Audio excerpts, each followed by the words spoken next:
Welcome to the shadow slaves. The haulers of eastern Kentucky hold secrets that the mountains refuse to surrender. Stories passed down through generations, whispered around campfires and kitchen tables. Tales of a family that vanished and a man who walked away from hell with nothing but the ashes of his past. This is one of those stories, and like all the best ones, it begins with a sunrise that should have been the beginning of something beautiful. Morning mist drifted across the tobacco fields like wandering spirits on that October morning in 1857. And Cyrus knew, though he couldn't yet name the feeling, that this would be the last sunrise he'd ever see his children's faces. He was 28 years old, though no document would ever confirm his birth. His hands, scarred by 15 years of field work, moved with practiced ease as he readied himself for another day under Governor Preston Blackwood's rule.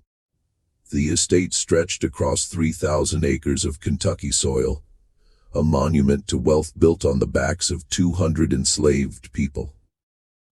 Cyrus's wife, Grace, hummed softly as she braided their daughter's hair. Little Lily, barely 6, giggled as her mother's gentle fingers worked through the tangles. Their son, Samuel, 8 years old, with eyes far too wise for his age, sat quietly mending a torn shirt, a skill he'd learned from watching his father repair the constant wear and tear of their existence. "Papa," Lily whispered, tugging at Cyrus's frayed cotton shirt. "Why does Master Blackwood stare at us like that?" Cyrus's hand froze. He'd noticed it too. The way the governor's icy blue eyes fixed on his family during weekly inspections. The way his thin lips curved into something that wasn't quite a smile. Preston Blackwood was a collector of fine things. Thoroughbred horses, rare books, and people who caught his peculiar interest. "Don't you worry about Master Blackwood, little Lily," Cyrus said, pulling his daughter onto his knee. "You just keep being the bright light you are." But fear had already taken root in Cyrus's chest. Growing like a cancer he couldn't cut out, the Blackwood plantation ran with the cold efficiency of a machine. Each morning at 5 a.m, the bell clanged, summoning the enslaved to another brutal day of labor. Each evening at dusk, they returned to their quarters, small wooden huts that housed entire families in spaces barely fit for animals. Cyrus had built their cabin himself, using skills passed down from his father before the family was broken apart and sold to different owners. The cabin was simple but sturdy.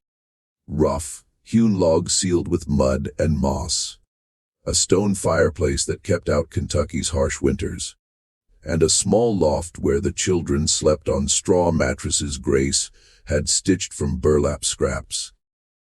Despite the poverty, Grace had turned it into a home. Wildflowers gathered from the field edges brightened the single room, and the scent of whatever humble meal she could create filled the space with warmth and love. It was in this cabin that Cyrus's family found their only true moments of peace. After the day's labor ended, after the overseer's whip was put aside and the master's demands were met, they would gather around their modest table and pretend, for just a few fleeting hours, that they were free. Samuel would practice his letters, carving them into the dirt floor with a stick, while Cyrus watched nervously for any sign that his son's forbidden education might be discovered. Lily would play with a corn-husk doll Grace had made, spinning tales of princesses and castles that existed only in her imagination. And Grace would sing softly, carefully, songs her grandmother had taught her, melodies carrying the pain and hope of generations. Governor Blackwood was a different kind of master. Where other plantation owners ruled through sheer brutality, Blackwood favored psychological control.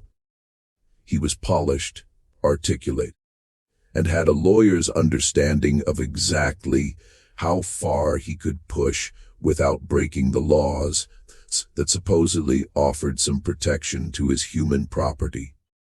The secret to managing slaves, he often told his dinner guests, swirling brandy in a crystal goblet, is to make them believe they have something to lose. And Cyrus's family had become his prime example of that principle. Blackwood had inherited the estate from his father, along with a system of control refined over 3 generations. The first Blackwood had been a brute who ruled through terror and violence. The second had added a layer of polish, learning to hide cruelty behind legal language and social grace. But Preston Blackwood had perfected the art of psychological manipulation, knowing that a slave who believed he had earned his master's favor was far more valuable than one who merely feared his master's wrath. Cyrus's family was the pinnacle of this tactic. They were living proof that good behavior could be rewarded, that loyalty could be recognized, that even slaves could strive for something beyond mere survival. Other enslaved families looked at Cyrus's small privileges, the slightly larger cabin, the occasional extra rations, the permission for his children to play near the main house, and saw hope for their own futures.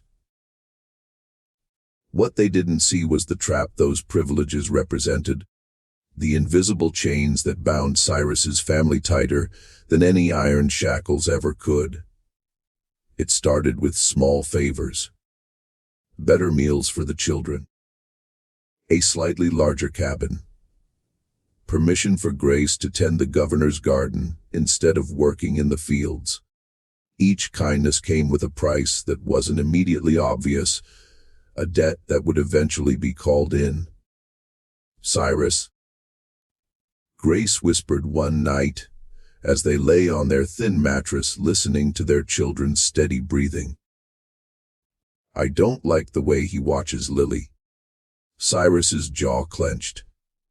He'd noticed it too, the way Blackwood's gaze lingered on their daughter's growing features, the way he found excuses to summon her to the main house for trivial chores. "I know," Cyrus replied, his voice barely audible. "I'm thinking. But what could a man devise when he owned nothing? Not even himself. What strategies could he form when every law, every institution, every armed man for 100 miles served the interests of people like Preston Blackwood?" The answer came 3 days later, delivered by Blackwood's overseer, a brutal man named Jeremiah Cole, whose face wore the perpetual sneer of someone who took far too much pleasure in his work. "Governor wants to see you," Cole announced, his hand resting casually on the whip at his belt. Alone, Cyrus found Blackwood in his study, a room lined with leather, bound books and hunting trophies. The governor sat behind an enormous mahogany desk, his pale fingers steepled as he regarded Cyrus with the detached curiosity of a scientist examining a specimen. The study itself was a testament to Blackwood's refinement.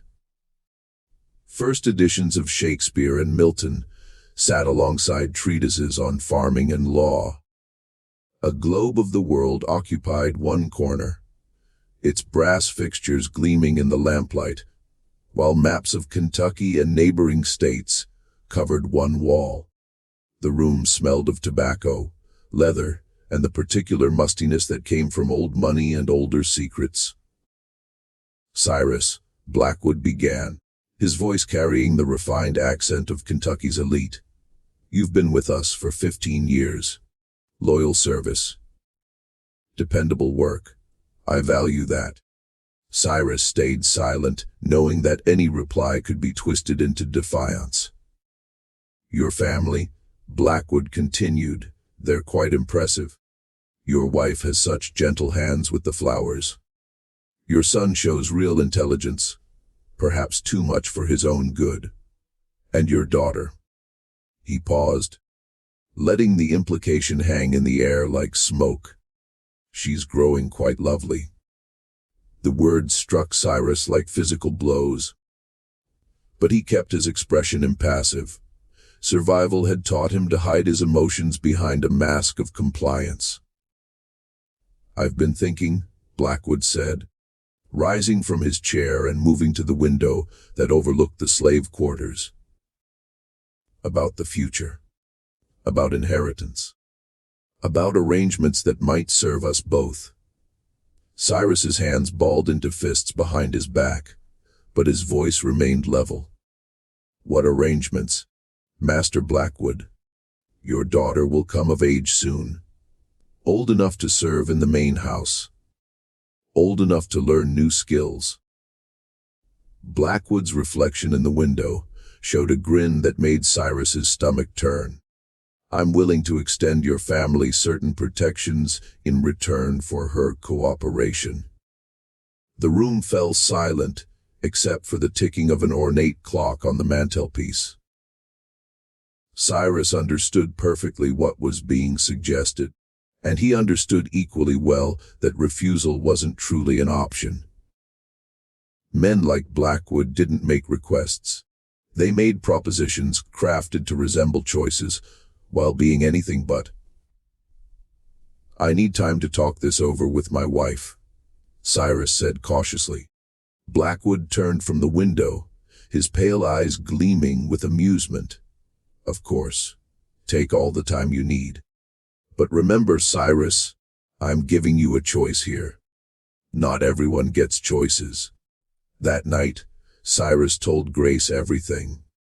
They held each other in the shadows, their children sleeping soundly beside them, and made the only decision their hearts would allow. They would flee. It was a desperate plan born of desperation. The Underground Railroad had routes through Kentucky, though finding them meant betting everything on the hope that strangers would help rather than betray them for a bounty. But the alternative? Watching their daughter vanish into the main house, knowing what awaited her there, was unthinkable. They planned for 2 weeks, stockpiling supplies in tiny amounts and memorizing accounts of other families who had attempted escape. Cyrus used his position as a skilled carpenter to learn patrol timetables, safe house locations, and the names whispered in the shadows by those who had tried and failed. Cyrus had learned carpentry from his father back when his family had been whole, before debts and the auction block had scattered them. It was a skill that made him valuable to Blackwood, valuable enough to earn small privileges and the illusion of security. Now he used that same skill to orchestrate their escape, studying building construction and fences, learning which routes offered cover, and which would expose them to patrols armed with hounds and firearms. The Underground Railroad was more legend than reality to most slaves, a whispered hope passed from mouth to mouth in the darkness of the quarters.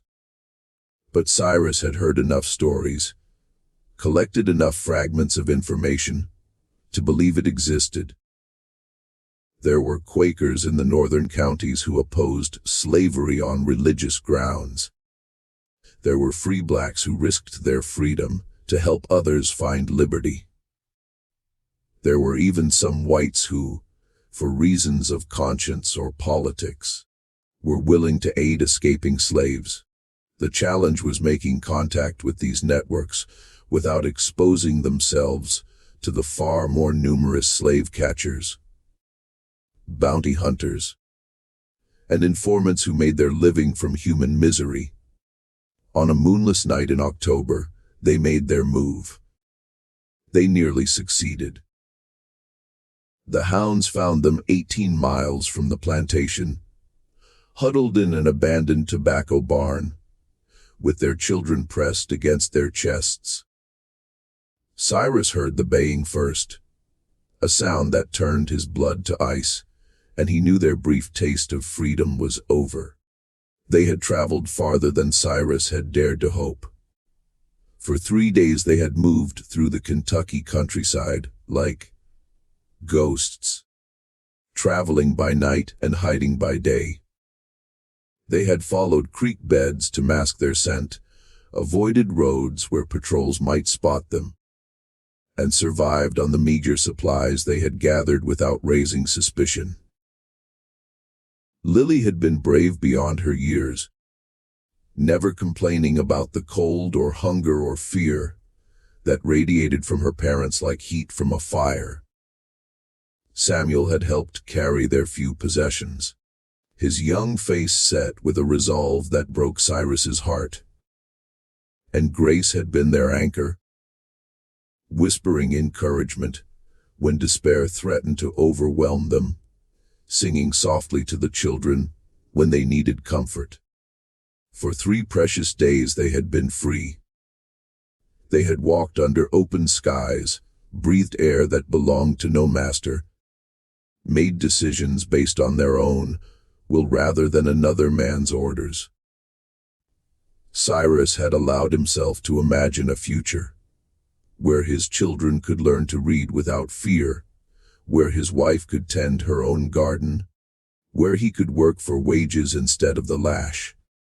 But freedom, Cyrus learned, was a luxury that men like Governor Blackwood would never permit people like him to enjoy. The abandoned tobacco barn, where they had taken refuge for their final night of freedom, had seemed like a blessing. It was far from any main road, hidden in a grove of oak trees that offered cover from prying eyes. The roof was mostly intact, providing shelter from the October rain that had begun to fall as darkness settled over the countryside. Cyrus should have known it was too good to be true. Should have recognized that such obvious shelter would be monitored, that slave catchers knew all the places where desperate families might seek refuge. Jeremiah Cole arrived with 6 armed men and a pack of bloodhounds whose eyes gleamed red in the torchlight. The overseer's face wore an expression of savage satisfaction as he surveyed the captured family. Well, Cole drawled, his voice thick with malicious pleasure. Look what we have here. The governor's favorite family playing at being free folks. The men with Cole were a mix of plantation overseers, professional slave catchers, and local farmers who supplemented their income by hunting human beings for bounty money. They were armed with rifles, pistols, and whips, their faces hard with the casual cruelty of men who had learned to view enslaved people as livestock rather than human beings. The dogs strained against their leashes, their powerful bodies quivering with barely contained violence. These were not pets or hunting companions. They were weapons bred and trained specifically for tracking and attacking runaway slaves. Kept hungry and aggressive, rewarded with meat when they successfully brought down their human prey. Cyrus stepped protectively in front of Grace and the children, though he knew the gesture was futile. "Please," he said, his voice steady despite the terror clawing at his chest. "Punish me. Leave them be." Cole's laughter was like the sound of shattering glass. "Oh, you'll all be punished, boy. But first, we're going back to have a chat with Governor Blackwood. He's been waiting up for you." The journey back to the plantation passed in a blur of forced marching and whispered prayers. Lily cried silently against her mother's shoulder, while Samuel walked with the grim resolve of a boy who understood that childhood had just ended forever.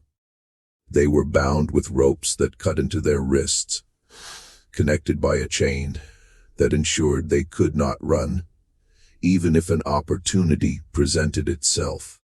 The men took turns riding alongside them on horseback, their weapons always visible, their threats always implicit. When Lily stumbled from exhaustion, one of the slave catchers kicked her back to her feet with casual brutality. "Keep moving, little girl," the man said with a grin that showed missing teeth. "Your master's waiting, and he don't like to be kept waiting." Cyrus wanted to kill that man with his bare hands, wanted to tear out his throat and watch the life drain from his eyes. But the chains held him fast, and the guns ensured his compliance. All he could do was help his daughter to her feet and whisper words of comfort that felt like lies in his mouth. The plantation appeared before them like a vision of hell, its windows glowing with lamplight in the pre-dawn darkness. Cyrus could see figures moving on the veranda of the main house. Governor Blackwood and his household, waiting to witness the return of their wayward property. Governor Blackwood was waiting in the main courtyard, flanked by a dozen armed men. His pale face showed no emotion as the captured family was forced to their knees before him. But Cyrus could see the cold fury burning in his eyes. The governor was dressed in his finest clothes, as if the recapture of his escaped slaves was a formal occasion worthy of ceremony. His coat was perfectly tailored, his boots polished to a mirror shine, his silver hair combed with mathematical precision. He looked like what he was, a man of wealth and power, secure in his authority and confident in his right to dispose of human lives as he saw fit. 15 years, Blackwood said, his cultured voice cutting through the night air like a blade. 15 years of food, shelter, protection. And this is how you repay my generosity. Cyrus raised his head, meeting the governor's gaze directly for the first time in his life. How do you repay it? By being human beings who want to live free. The words hung in the air like a challenge, and Cyrus saw something shift in Blackwood's expression. A flicker of genuine surprise that a slave would dare speak such truth to power. Around the courtyard, the other enslaved people of the plantation had been forced to watch. They stood in silent rows, their faces carefully neutral, their eyes reflecting the terror and helplessness that came from witnessing the fate that awaited anyone who dared to dream of freedom. Cyrus could see children among them, some no older than Lily, learning the lesson that Blackwood intended to teach. Human beings, Blackwood repeated slowly as if tasting the words. How interesting. Tell me, Cyrus, do human beings steal? Do they break contracts? Do they bite the hand that feeds them? Do human beings own other human beings? Cyrus replied, his voice growing stronger with each word. Do they buy and sell children? Do they? The blow from Cole's fist sent Cyrus sprawling in the dirt, blood streaming from his split lip. Grace screamed, lunging forward to help her husband, but rough hands dragged her back. Enough, Blackwood said quietly, and the courtyard fell silent. I offered you a choice, Cyrus. A reasonable arrangement that would have benefited everyone. Instead, you chose theft. You chose to steal my property, yourself, your wife, your children, and flee in the night like common criminals. Cyrus struggled to his knees, spitting blood. You chose freedom. You chose consequences, Blackwood corrected. And consequences, I'm afraid, must be educational. What happened next would haunt Cyrus's dreams for the rest of his life, though those dreams would be mercifully brief. Blackwood's voice remained calm, almost conversational, as he pronounced sentence. The penalty for theft of this magnitude, according to Kentucky law, is death. However, I am not without mercy. Cyrus, you will watch your family pay the price for your choices. Then you will join them. The words hit Cyrus like physical blows. No, he whispered, then louder, no! Take me! Kill me! Leave them alone! But Blackwood had already turned away, nodding to his men. Make it quick for the children, he said as if discussing the weather. They are, after all, innocent of their father's crimes. What followed was a nightmare of screaming and gunshots, of small bodies falling, and a mother's final cry of anguish. Cyrus fought against the hands holding him, fought until his voice was raw from screaming, fought until the world dissolved into a red haze of grief and rage. The executions were carried out with military precision. 3 men stepped forward with rifles, their faces showing no emotion, as they took aim at the kneeling figures of Grace, Lily, and Samuel. The children clung to their mother, their small faces buried against her chest, while she whispered final words of love and comfort. "I love you," Grace called to Cyrus, her voice carrying across the courtyard despite the chaos. "I love you, and I forgive you, and I'll be waiting." The gunshots cut off her words. 3 sharp cracks that echoed off the buildings and seemed to reverberate through Cyrus's very soul. His family crumpled to the ground like broken dolls, their blood pooling in the Kentucky dirt, their dreams and hopes and futures extinguished in an instant. Cyrus's screams turned into something inhuman, a sound of pure anguish that seemed to come from the depths of hell itself. He fought against his captors with superhuman strength, driven by grief and rage beyond all reason, until finally they struck him down with the butts of their rifles. When it was over, when the courtyard fell silent, except for Cyrus's broken sobs, Blackwood approached him one final time. "You wanted to teach them about freedom," the governor said softly.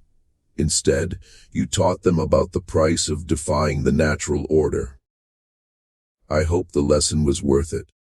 The bullet that should have ended Cyrus's suffering never came." Instead, Blackwood made a different choice, one that would prove to be his greatest mistake. "Bury them," he ordered his men, all of them, in the slave cemetery, unmarked graves. And Cyrus, he paused, studying the broken man kneeling in his family's blood. "Cyrus will dig the graves himself. Then he'll work until he dies, carrying the knowledge of what his choices cost.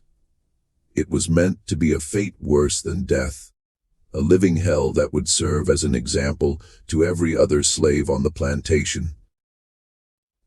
Blackwood wanted Cyrus to suffer, to break completely, to become a walking reminder of what happened to those who dared dream of freedom. But Blackwood had made a critical error in his calculations. He left Cyrus alive, and a man with nothing left to lose is the most dangerous creature on earth. Cyrus dug the graves with his bare hands, his tears mixing with the Kentucky soil. As he laid his family to rest, he whispered their names into the darkness. Grace, Lily, Samuel, committing every detail of their faces to memory, every word they had ever spoken, every moment of joy they had shared. The slave cemetery was a desolate place, marked only by rough wooden crosses and the occasional stone marker, where the plantation's human property was laid to rest when their lives ended. Their bodies returning to the earth, that had claimed their labor in life. Cyrus's family joined the dozens of other souls who had lived and died in bondage, their graves indistinguishable from those of strangers. As he covered their bodies with earth, something fundamental changed inside him. The part of Cyrus that had been capable of hope, of love, of mercy, that part died with his family. What remained was something harder, colder, and infinitely more patient. The other slaves watched him with a mixture of pity and fear. Some tried to offer comfort, but Cyrus had moved beyond the reach of human consolation. He worked in silence, ate in silence, slept in silence. To the casual observer, he appeared to be exactly what Blackwood had intended, a broken man crushed by the weight of his choices. But in the depths of Cyrus's silence, something was growing. Not hope. Hope was for people who still had something to lose. This was something else entirely. The cold, patient fury of a man who had found his purpose in the ashes of his old life. Cyrus began to watch, to listen, to learn. He observed the routines of the main house, the schedules of the guards, the habits of the family. He memorized the names of Blackwood's wife, his 3 children, his elderly mother who lived in the East Wing. He learned which servants could be trusted, which could be bought, which could be frightened into cooperation. Most importantly, he learned to wait. Months passed, then years. Cyrus became a ghost haunting the plantation, present but invisible, working but never truly seen. The other slaves began to forget that he had ever been anything other than the silent broken man who tended the gardens and repaired the buildings with mechanical precision. But Cyrus remembered everything. He remembered the sound of his daughter's laughter. He remembered the feel of his wife's hand in his. He remembered the weight of his son's small body as he carried him to bed.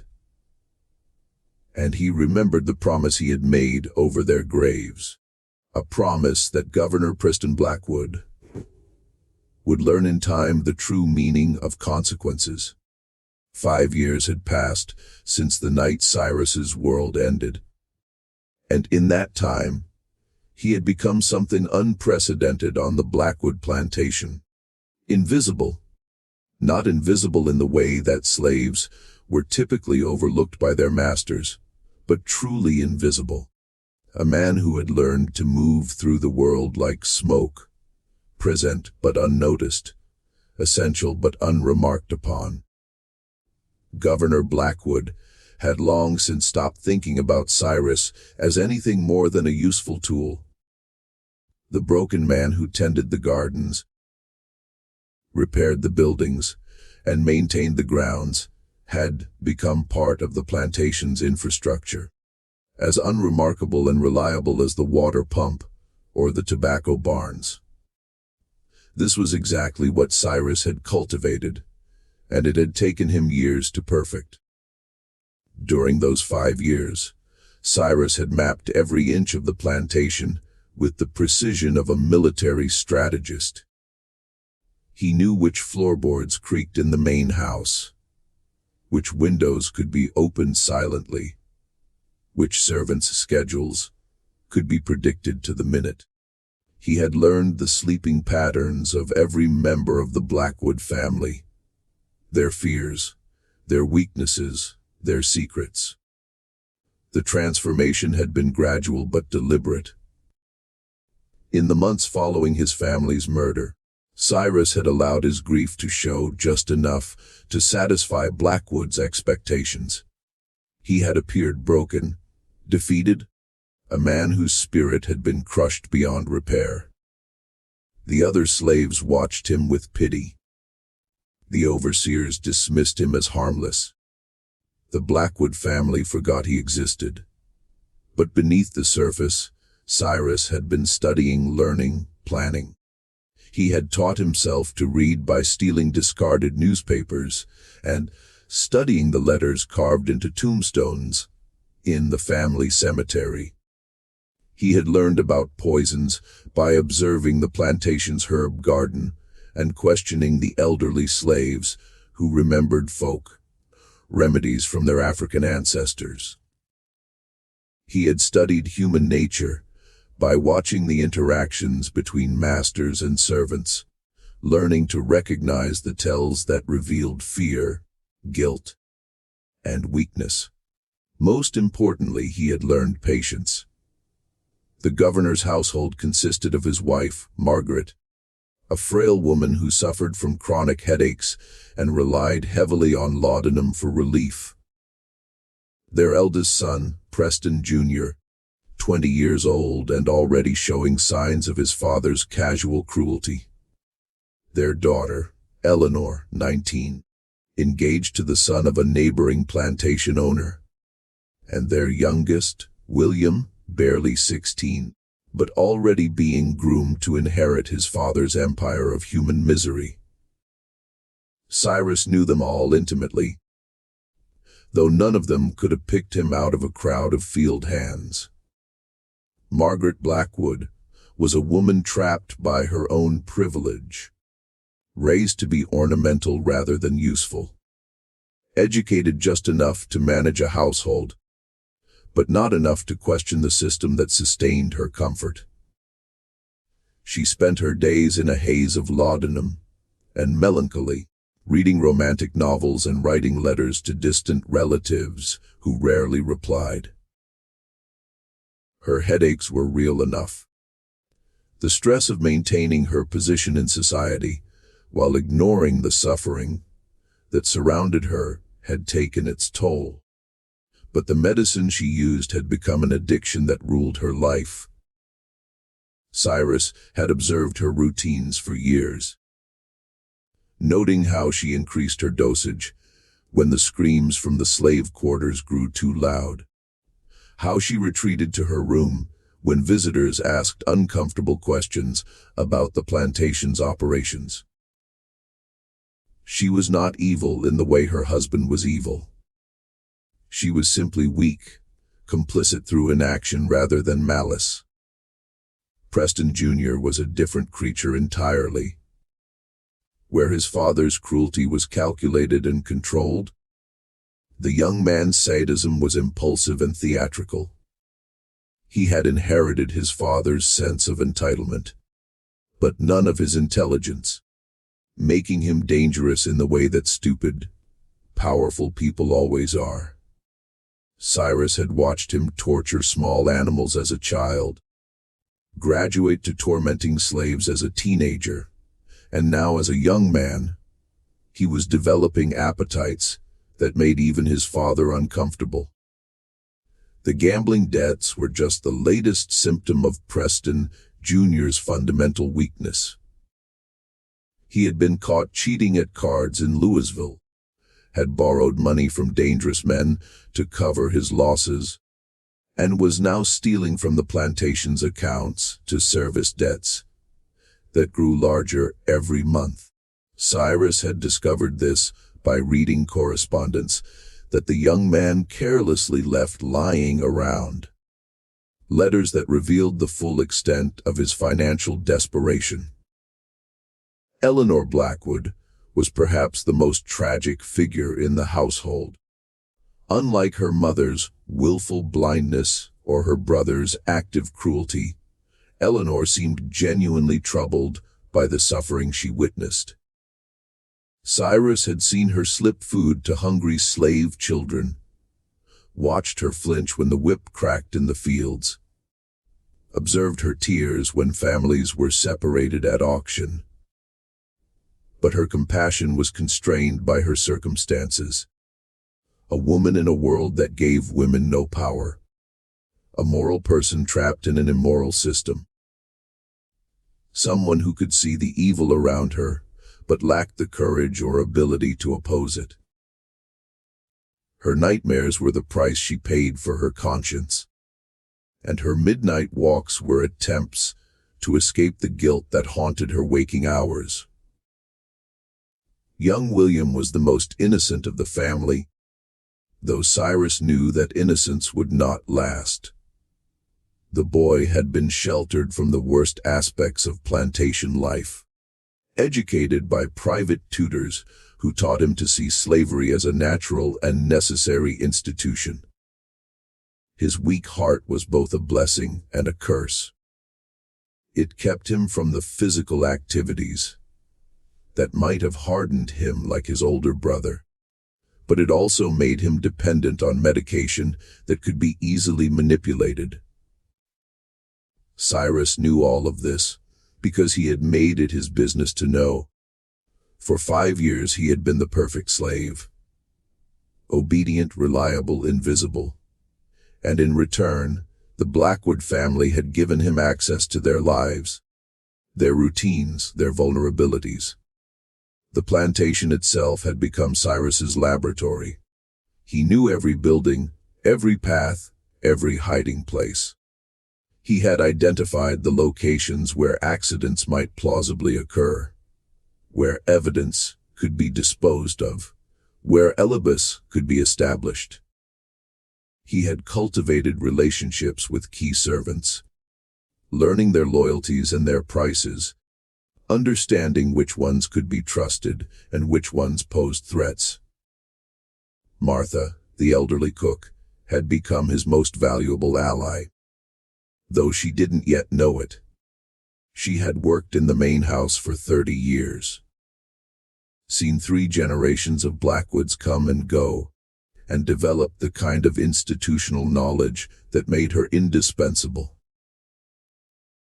More importantly, she remembered Cyrus's family with genuine affection, and her guilt over their deaths had made her receptive to his subtle influence. There was also James, the stable master, whose son had been sold away 5 years earlier to pay for Preston Jr.'s gambling debts. The man's grief had curdled into a quiet hatred that Cyrus recognized and could exploit.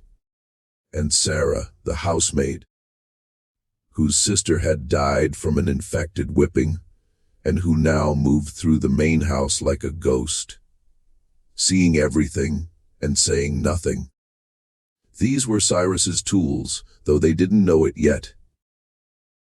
People whose pain could be channeled, whose loyalty could be purchased with the promise of justice, whose silence could be ensured through shared complicity. Now, as autumn painted the Kentucky countryside in shades of gold and crimson, Cyrus judged that the time for waiting was finally over. The plan that had taken shape in his mind was not one of sudden violence or dramatic confrontation. Cyrus had learned from his master's own methods. The most effective destruction came not from explosive force, but from the patient application of pressure at precisely the right points. He began with the servants. Martha, the elderly cook who had worked in the main house for 30 years, had always been kind to Cyrus. She remembered his family, had wept quietly at their funeral, and had occasionally slipped him extra food during the darkest months of his grief. Cyrus approached her carefully, knowing that her loyalty to the Blackwood family ran deep. "Martha," he said one evening as she prepared dinner in the kitchen, "I need to ask you something, and I need you to trust me."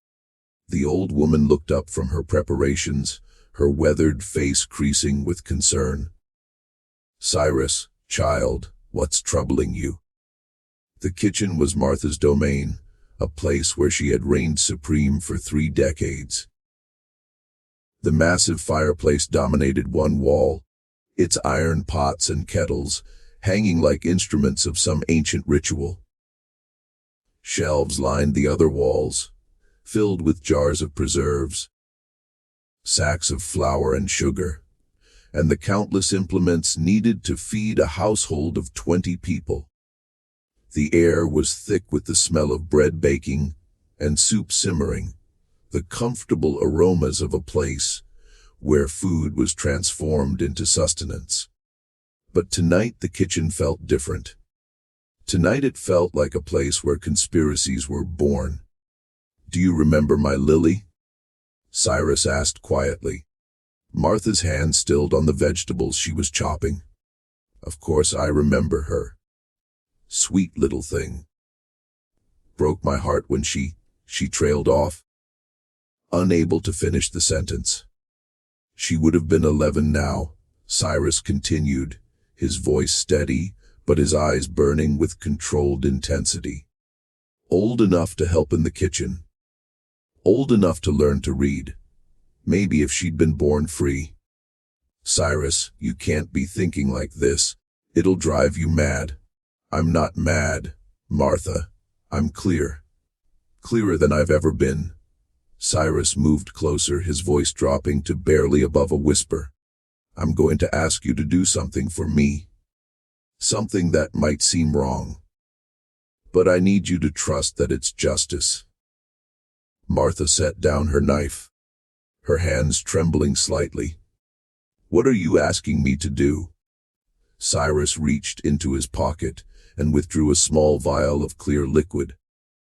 "This is digitalis extract, concentrated. Young Master William takes it for his heart condition." But too much, he let the implication hang in the air. "Cyrus, no." Martha backed away from him, her eyes wide with horror. "I can't, I won't. They killed my children, Martha. They killed my wife. They made me dig their graves, and then went to bed that night like nothing had happened."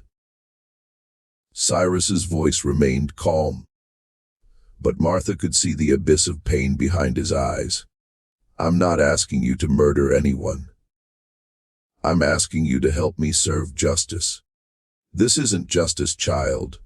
This is revenge." "What's the difference?" Cyrus asked. "When the law protects the guilty and condemns the innocent?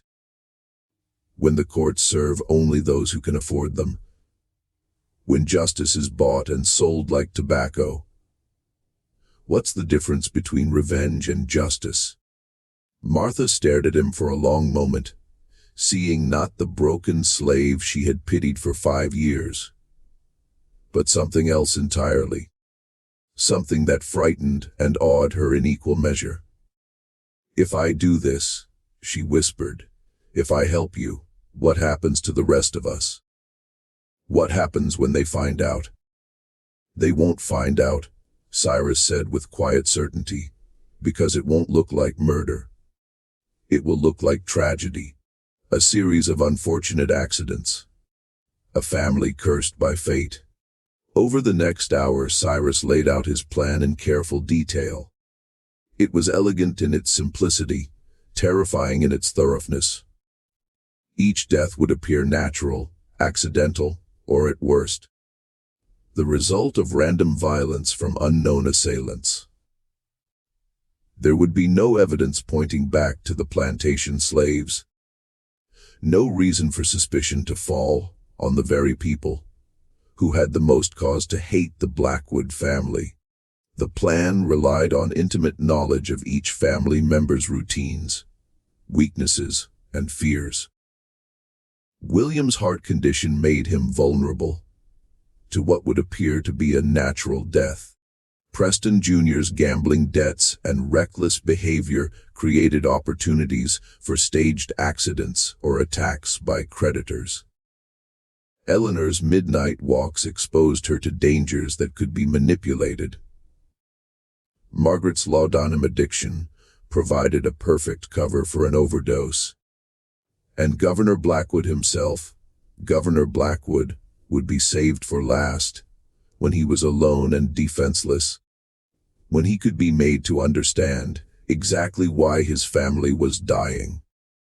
"You've been planning this for 5 years, Martha said when he finished, her voice filled with a mixture of admiration and horror. "Every day," Cyrus confirmed.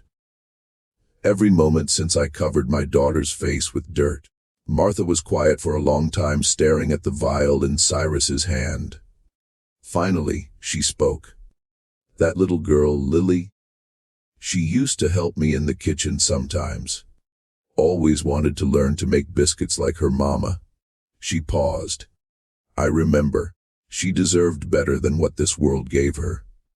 Yes, she did. Martha reached out and took the vial from Cyrus's hand. God forgive me, she whispered. God forgive us both. The first death came 3 days later. Young William Blackwood collapsed during dinner, clutching his chest and gasping for air. The family physician was summoned immediately, but there was nothing to be done. The boy's weak heart had finally given out, overwhelmed by what appeared to be a massive cardiac episode. The funeral was held on a gray October morning, attended by the cream of Kentucky society. Governor Blackwood stood stoic and dry-eyed beside his wife's sobbing form, accepting condolences with the dignity expected of a man of his station. Cyrus watched from a distance, standing among the other slaves who had been permitted to attend the service. He felt no satisfaction at the sight of the small coffin being lowered into the ground. Only a cold sense of completion, like a debt being marked as paid. 1 down, 4 to go. The second death came 2 weeks later, and it appeared to be nothing more than a tragic accident. Preston Blackwood, Jr. was found at the bottom of the main staircase, his neck broken from what seemed to be a fatal fall. The stairs were known to be treacherous, especially in the early morning hours when the light was poor. The young man had been drinking heavily the night before, a fact confirmed by several witnesses, and it was easy to conclude that he had simply missed his footing in the darkness. What the investigators didn't know was that Cyrus had spent weeks studying those stairs, learning exactly how much pressure applied to exactly the right spot would cause a person to lose their balance. They didn't know about the thin wire that had been stretched across the 7th step for precisely 30 seconds. Long enough for Preston Jr. to catch his foot and tumble to his death. Short enough to be removed before anyone thought to look for it. The wire had been fashioned from materials found in the plantation's workshop, twisted and shaped with the same skills Cyrus had used to repair countless pieces of equipment over the years. It was strong enough to trip a man, but thin enough to be nearly invisible in the pre-dawn darkness. Cyrus had practiced the timing dozens of times, learning to string and remove the wire in a matter of seconds, leaving no trace of his presence. The Blackwood family was devastated. 2 sons dead in less than a month. Margaret Blackwood's laudanum consumption increased dramatically, and Governor Blackwood himself began to show signs of strain. The man who had always prided himself on his control was starting to crack under the weight of grief and fear. Cyrus watched it all with the detached interest of a scientist observing an experiment. He felt no joy in their suffering, but no pity either. They were simply obstacles to be removed, problems to be solved, debts to be collected. The third death was the most carefully orchestrated of all. Eleanor Blackwood had always been a restless sleeper, prone to walking the halls when nightmares plagued her dreams. Cyrus had observed this pattern for years, noting the route she took, the time she was most likely to venture outside. On a moonless night in November, Eleanor left the main house for one of her midnight walks, seeking relief from dreams that had grown increasingly violent since her brother's death. She walked toward the old oak tree where she often sat to think, unaware that she was on a moonless night in November. Eleanor left the main house for one of her midnight walks, seeking relief from dreams that had grown increasingly violent since her brother's death. She walked toward the old oak tree, where she often sat to think, unaware that she was being watched by eyes that had memorized her every movement. The attack, when it came, was swift and brutal. Eleanor's screams echoed across the plantation for less than 30 seconds before they were cut short. When her body was discovered the next morning, it bore the marks of what appeared to be a random assault by unknown assailants, possibly escaped slaves or bandits who had targeted the plantation. Cyrus had studied the patterns of violence that plagued the Kentucky countryside, learning how to replicate the signatures of different types of attacks. He knew which wounds would suggest desperate slaves seeking revenge, which would point to bandits looking for easy targets, which would indicate random violence by drifters passing through the area. Eleanor's death was staged to look like the work of escaped slaves, angry, desperate men who had targeted her for the simple crime of being a Blackwood.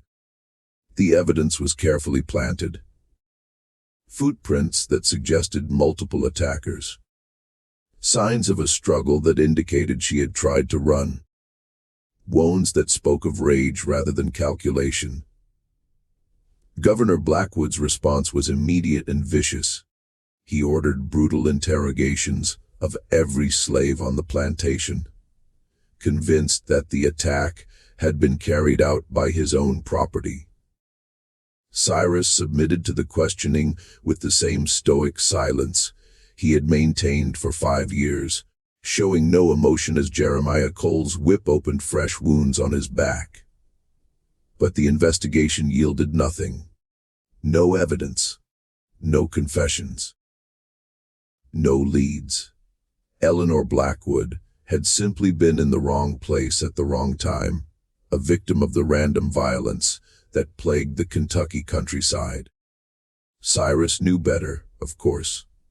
He had been the violence in the darkness, the hand that had silenced Eleanor's screams. But he also knew that no one would ever suspect the broken slave who had endured his own interrogation with such passive resignation.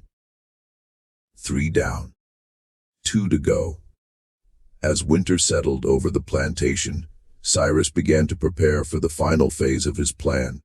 The deaths of Margaret and Governor Blackwood would need to be perfect, not just undetectable, but poetic.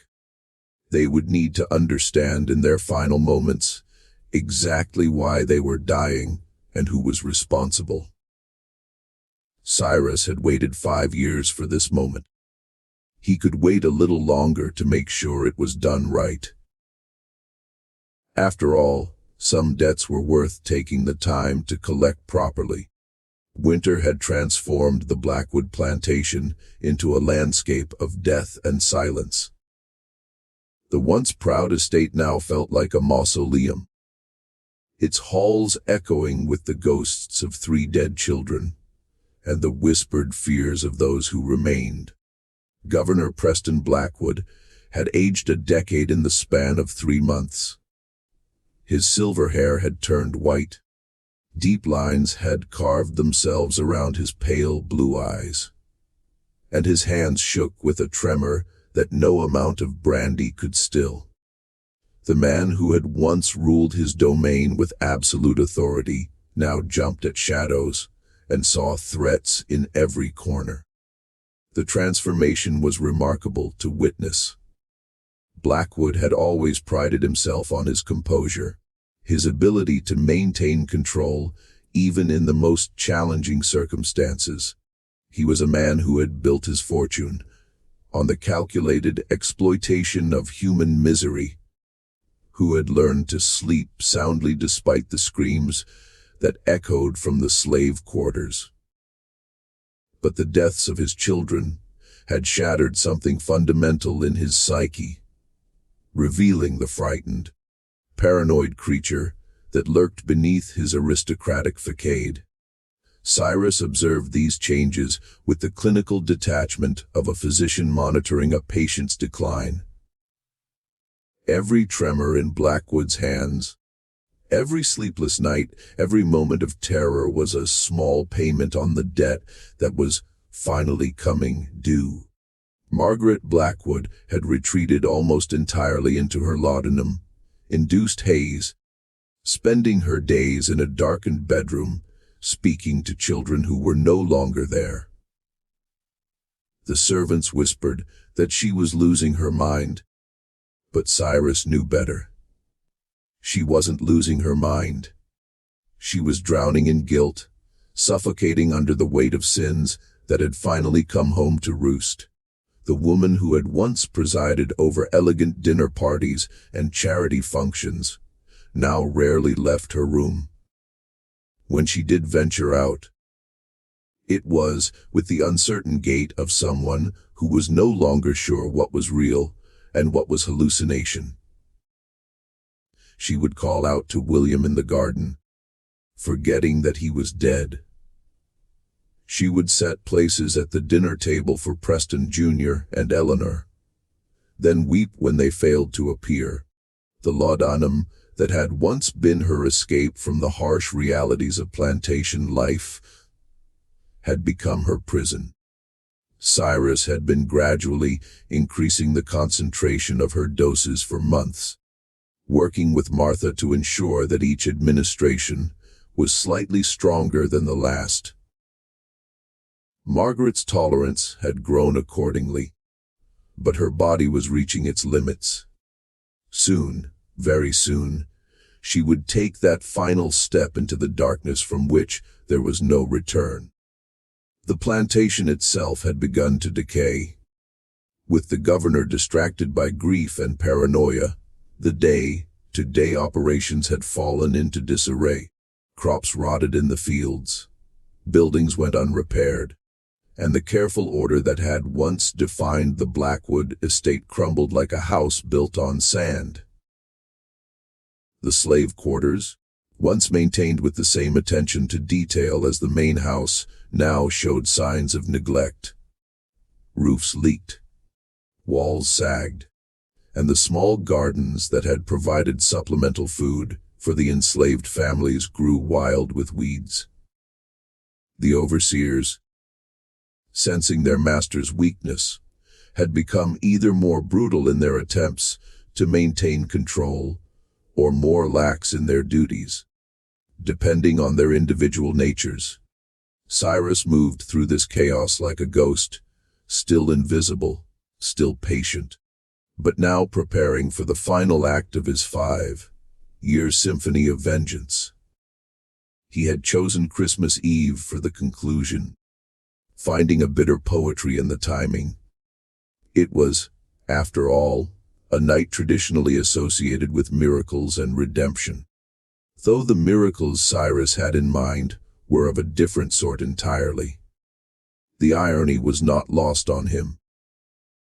Christmas was supposed to be a celebration of hope, of divine intervention on behalf of the innocent and oppressed. But Cyrus had learned that hope was a luxury for people who still believed in justice, and divine intervention was a myth perpetuated by those who had never truly suffered. If there was to be any intervention in the affairs of the Blackwood family, it would come not from heaven, but from the very hell they had created on earth. The plan for Margaret Blackwood was elegant in its simplicity. For months, Cyrus had been gradually increasing the concentration of her laudanum, working with Martha to ensure that each dose was slightly stronger than the last. Margaret's tolerance had grown accordingly, but her body was reaching its limits. On Christmas Eve, she would receive a final dose, one that would send her peacefully into the darkness, appearing to be nothing more than an accidental overdose by a woman whose grip on reality had been slipping for months. But Governor Blackwood would be different. Cyrus had spent 5 years studying his master, learning his habits, his fears, his weaknesses. He knew that Blackwood suffered from terrible nightmares since his children's deaths, often waking in the middle of the night drenched in sweat and calling out their names. He knew that the governor had taken to keeping a loaded pistol beside his bed, convinced that whoever had killed his family would eventually come for him. He was right, of course. They were coming for him, but not in the way he expected. Blackwood's paranoia had reached the point where he trusted no one completely. He had dismissed several servants on suspicion of disloyalty, increased the number of armed guards patrolling the plantation, and even considered moving the family to Louisville until the troubles passed. But fear had made him indecisive, and indecision had made him vulnerable. Cyrus knew that Blackwood's study had become his refuge, the one place where he felt safe enough to let his guard down. It was there that he conducted his correspondence, managed his accounts, and tried to make sense of the tragedies that had befallen his family. It was also there that he kept his most private possessions: letters from his children, family portraits, and a journal where he recorded his thoughts and fears. Cyrus had read that journal, of course. He had learned to pick locks years ago, another skill acquired during his patient preparation for this moment. The journal revealed a man slowly coming apart, consumed by guilt and terror, beginning to suspect that his family's deaths were not random accidents, but part of some larger pattern of retribution. Blackwood was starting to understand, on some level, that his past was catching up with him. But understanding and accepting were different things, and Cyrus intended to make sure that his master's final moments were filled with the complete and terrible knowledge of why he was dying. Christmas Eve arrived gray and cold, with a bitter wind that rattled the windows of the main house and sent dead leaves skittering across the frozen ground. The plantation's remaining slaves went about their duties with the mechanical precision of people who had learned to survive by becoming invisible, while the main house settled into the oppressive quiet of a tomb. The day passed with agonizing slowness. Cyrus performed his usual tasks, tending the fires, maintaining the buildings, ensuring that everything appeared normal, while internally counting down the hours until his long-awaited moment of reckoning. The other slaves sensed that something was different, though they couldn't have said what. There was a tension in the air, a feeling that change was coming, though whether that change would bring salvation or destruction remained to be seen. Some of the older slaves, those who remembered Cyrus's family and understood the depth of his loss, watched him with knowing eyes. They said nothing, but their silence was eloquent. As evening fell, Cyrus made his final preparations. He checked and rechecked every detail of his plan, ensuring that nothing had been left to chance. The rope was ready, coiled and hidden where he could retrieve it quickly. The routes through the main house had been memorized and rehearsed. The alibis were in place, the evidence prepared, the witnesses positioned. Most importantly, his own mind was ready. Cyrus had spent 5 years preparing not just the practical aspects of his revenge, but the psychological ones as well. He had steeled himself for what he was about to do, accepted the moral weight of his actions, and made peace with the consequences that would follow. At 10 o'clock, Martha administered Margaret Blackwood's final dose of laudanum. The woman took it gratefully, as she had taken hundreds of doses before, seeking the chemical peace that would quiet the voices of her dead children. Within an hour, she was sleeping more deeply than she ever had before, sleep from which she would never wake. Cyrus found her body at midnight, exactly as planned. He raised the alarm with the appropriate level of distress, summoning the governor and the remaining servants to witness the tragic scene.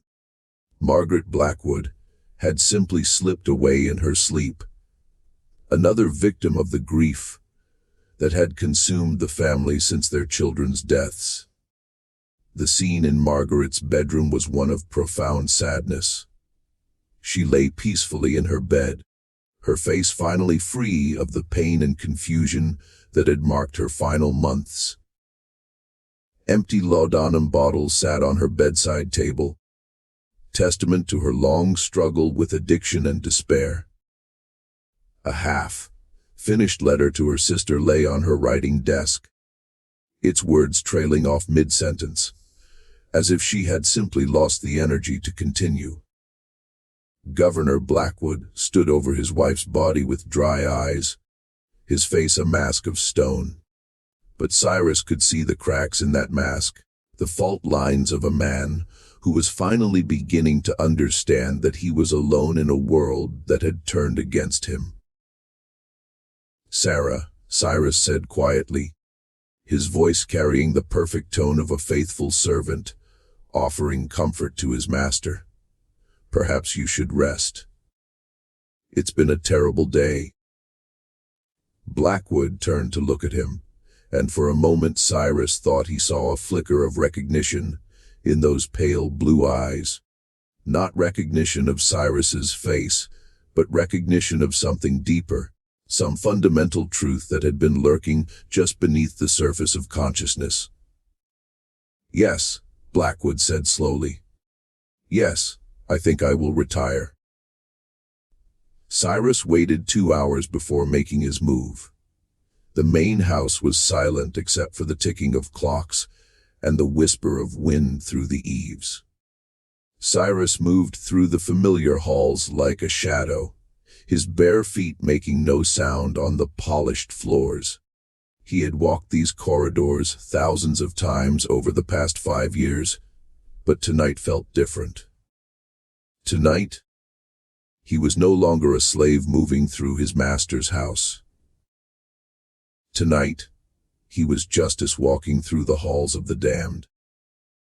The house itself seemed to hold its breath as Cyrus made his way toward Blackwood's bedroom. Portraits of dead Blackwoods watched from their frames, their painted eyes following his progress through the darkness. The grandfather clock in the main hall chimed 2 in the morning, its deep tones echoing through the empty rooms like a funeral bell. Cyrus paused at the door to Governor Blackwood's bedroom. The door was unlocked, a sign of either supreme confidence or complete despair. Cyrus slipped inside, closing the door silently behind him, and stood for a moment in the darkness, listening to the sound of his master's troubled breathing. The room was exactly as Cyrus had expected. Opulent, comfortable, and filled with the artifacts of a life built on the suffering of others.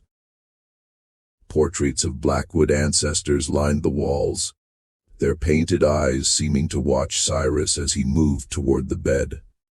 A massive mahogany dresser held silver brushes, crystal decanters, and other symbols of wealth that had been purchased with blood and pain.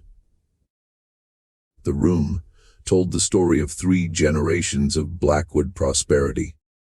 Persian rugs covered polished hardwood floors, their intricate patterns woven by hands that had never known freedom.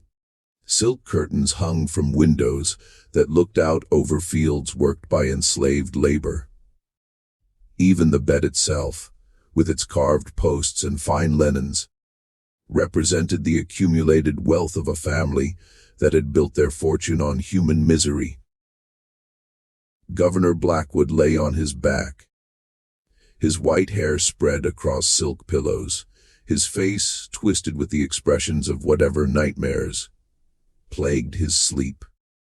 The loaded pistol lay on the bedside table within easy reach, but useless against the kind of threat that now stood beside his bed. Cyrus reached out and gently shook the governor's shoulder. Blackwood's eyes snapped open, immediately alert despite the late hour. Years of paranoia had trained him to wake at the slightest disturbance, and his hand moved instinctively toward the pistol.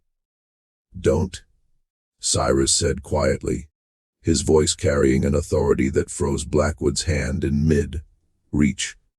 "We need to talk."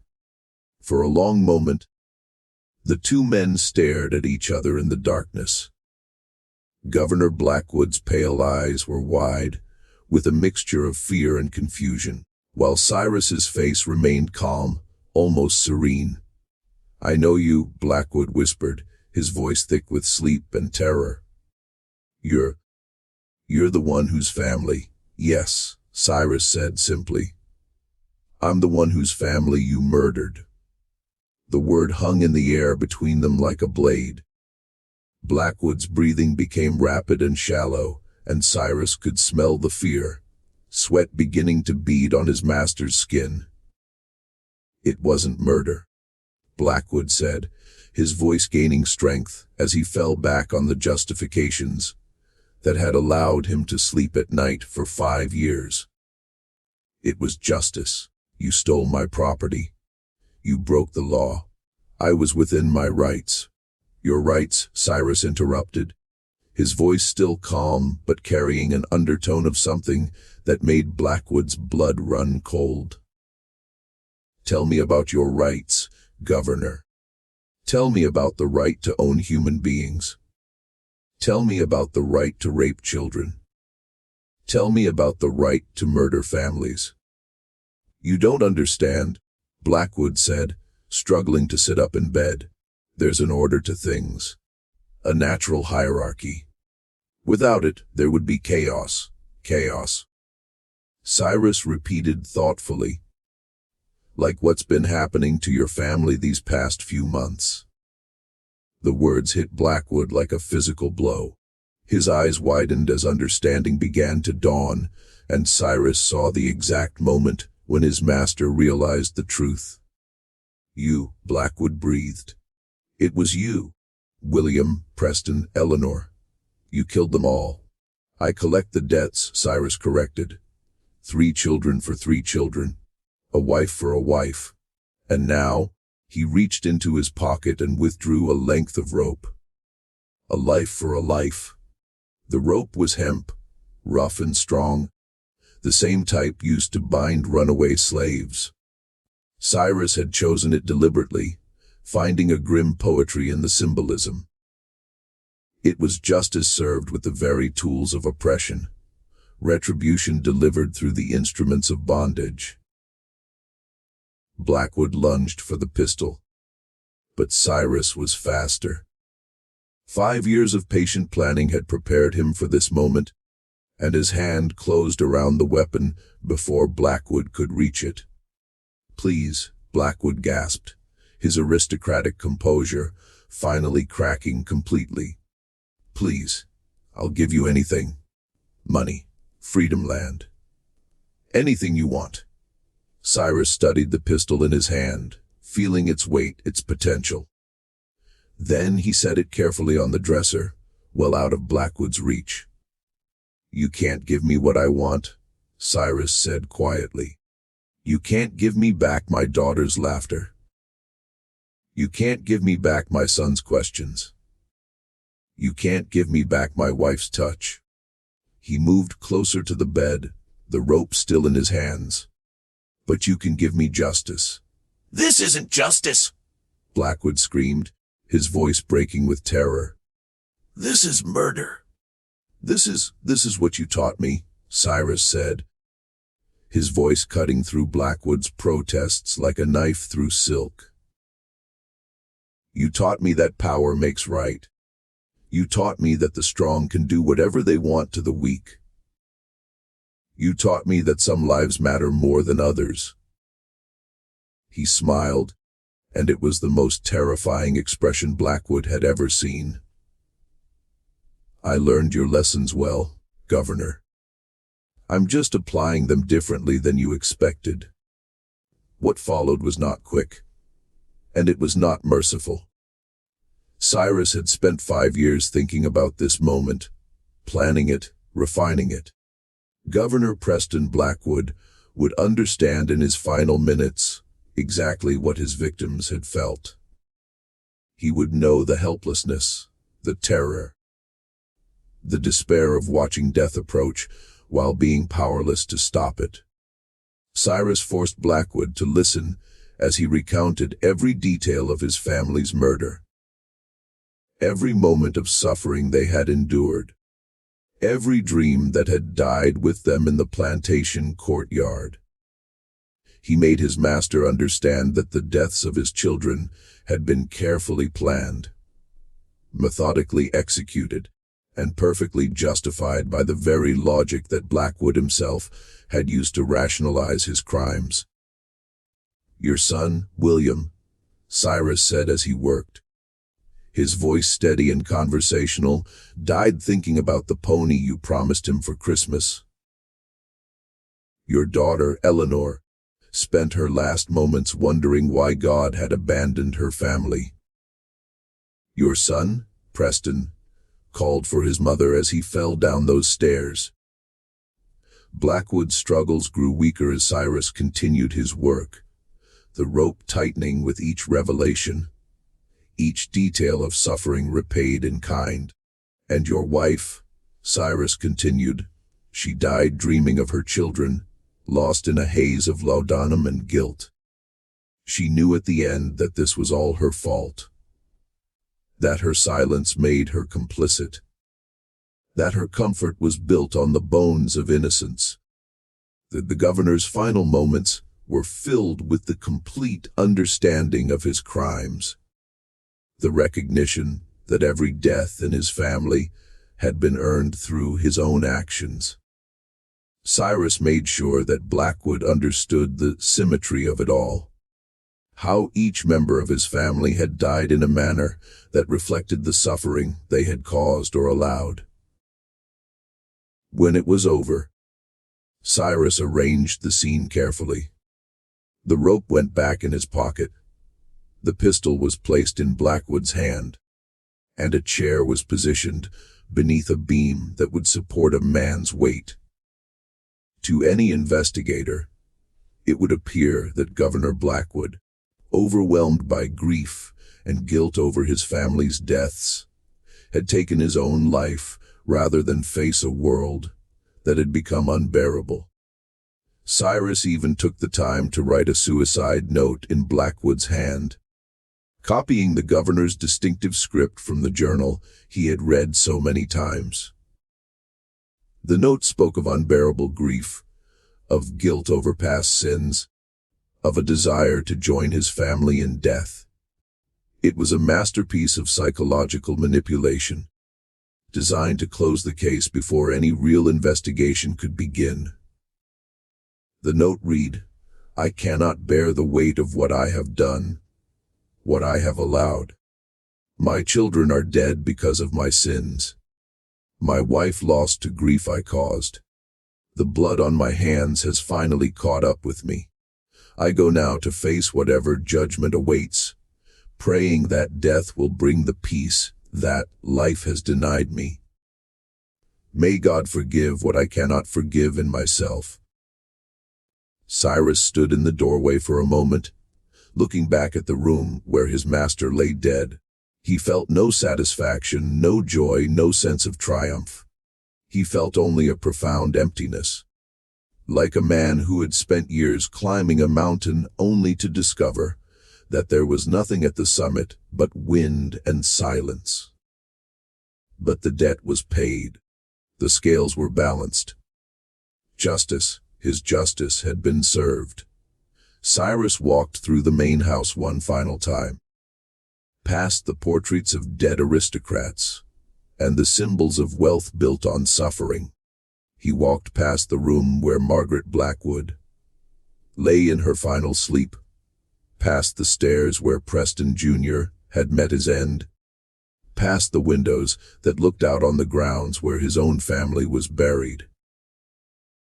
At the front door, he paused and looked back at the house that had been his prison for 15 years.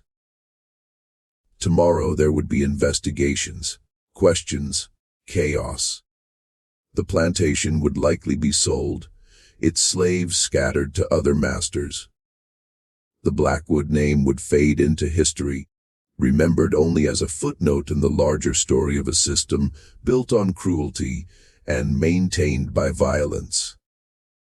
But tonight the house was silent. Tonight the dead could rest. Cyrus opened the door and stepped out into the cold Christmas morning. Snow had begun to fall, covering the plantation in a blanket of white that made everything look clean and new. He walked across the grounds toward the slave cemetery, toward the unmarked graves where his family lay waiting. The snow fell steadily as Cyrus made his way through the plantation grounds one last time. Each flake seemed to carry away a piece of the past, covering the blood-stained earth with a purity that felt almost sacred. The tobacco fields lay dormant under their white shroud. The slave quarters stood empty and silent. The main house loomed behind him like a monument to a dying age. At the edge of the cemetery, he stopped and looked back one final time at the main house. Smoke was beginning to rise from one of the chimneys, Martha probably starting the fires for a Christmas morning that would bring nothing but horror and confusion. Cyrus knelt beside the graves of his family and placed his hand on the cold earth. "It's finished," he whispered to the silence. "They're all gone. The debt is paid." The wind carried his words away into the darkness, and Cyrus closed his eyes, feeling something he hadn't felt in 5 years. Peace. When the sun rose on Christmas morning, it would illuminate a plantation in chaos, a family destroyed, and a system of oppression that had claimed yet another victim. But it would also shine on a man who had learned that sometimes, when justice fails, vengeance must suffice. And in the slave cemetery, beneath the unmarked graves of 3 innocent souls, the earth held all their names, the guilty and the innocent, the powerful and the powerless, the living and the dead. In the end, the earth held them all. 6 months later, a traveling journalist would write about the Blackwood tragedy for a Lexington newspaper, describing it as a series of unfortunate events that befell one of Kentucky's most prominent families. The article would mention the mysterious deaths, the apparent suicide of the governor, and the eventual sale of the plantation to creditors. The investigation that followed was perfunctory at best. Local authorities, already overwhelmed by the chaos of a changing world, were content to accept the obvious explanations. A weak-hearted boy had succumbed to his condition. A drunken young man had fallen downstairs. A young woman had been attacked by bandits. A grief-stricken mother had overdosed on laudanum. A devastated father had taken his own life. No one thought to question the slaves too closely. After all, they were property, not people capable of such sophisticated planning. The idea that one of them could orchestrate such an elaborate scheme of revenge was simply beyond the imagination of men who had spent their lives believing in their own superiority. What the article wouldn't mention was the slave named Cyrus, who disappeared the night Governor Blackwood died. never to be seen again. It wouldn't mention the unmarked graves in the slave cemetery, or the names whispered in the darkness by those who remembered. But the earth remembered. The earth held all their names: Grace, Lily, Samuel, and Cyrus. And somewhere in the vast expanse of America, a free man walked under open skies, carrying their memory like a flame that would never be extinguished. The plantation was eventually sold to a textile manufacturer from Massachusetts, a man who had made his fortune in the industrial mills of New England. He freed the remaining slaves, converted the tobacco fields to cotton, and tried to run the operation with paid labor. But the land itself seemed cursed. The crops failed year after year, and within a decade, the property was abandoned. Local people said the place was haunted, that on quiet nights you could hear the voices of the dead calling across the fields. Children dared each other to approach the ruins of the main house, but few had the courage to get close. The slave cemetery became overgrown with weeds and wildflowers, the wooden markers rotting away until nothing remained but mounds of earth and the memories of those who had known the people buried there. But sometimes on Christmas Eve, when the snow fell soft and silent across the Kentucky countryside, travelers passing by the old plantation would report seeing a figure kneeling among the graves. A man who seemed to shimmer like smoke in the moonlight, whispering names to the darkness, because some debts, once paid, purchase more than justice. Sometimes they purchase the right to finally rest, and sometimes they purchase something even more precious: the promise that the dead will not be forgotten, that their names will be spoken, that their stories will be remembered. History is written by the victors, but the earth remembers everyone. And sometimes that's enough.